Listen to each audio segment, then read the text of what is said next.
काही लोकांना प्रश्न पडतो की 50 नंतर म्युच्युअल फंडामध्ये गुंतवणूक करणं उशीर तर नाही ना.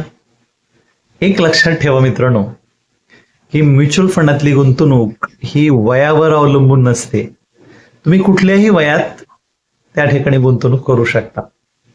परंतु तुम्ही त्या गुंतवणुकीला किती वेळ देता त्यावरती अवलंबून असते. जितक्या लवकर तुम्ही सुरू कराल तितका वेळ तुम्ही त्या गुंतवणुकीला तुम्हाला मिळणार आहे आणि म्हणून त्याच्यावरून कंपाऊंडिंग होणार आहे.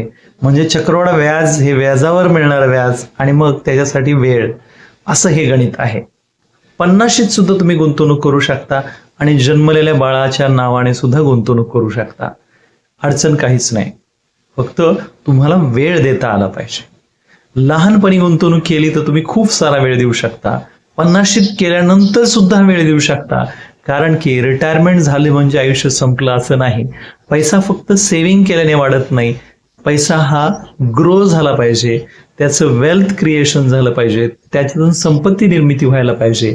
मग संपत्ती निर्मिती होण्यासाठी सेव्हिंग पुरेशी नाही, तर इन्व्हेस्टिंग महत्वाची आहे. आणि इन्व्हेस्टिंग तुम्ही 50शीत जरी केली तरी पुढचे 10-15 वर्ष तुम्ही त्याला देऊ शकता आणि त्यात आलेल्या पैशातून तुमचे पैसे वाढताना तुम्हाला दिसतील. फक्त लक्षात एक घ्यायचं आहे, काळजी एक घ्यायची आहे की वयानुसार तुम्ही कोणत्या फंडामध्ये गुंतवणूक करता हे ठरत असतं आणि त्यामुळं योग्य मार्गदर्शन घेऊनच गुंतवणूक करणं नेहमी तुमच्या फायद्याचं असू शकतं.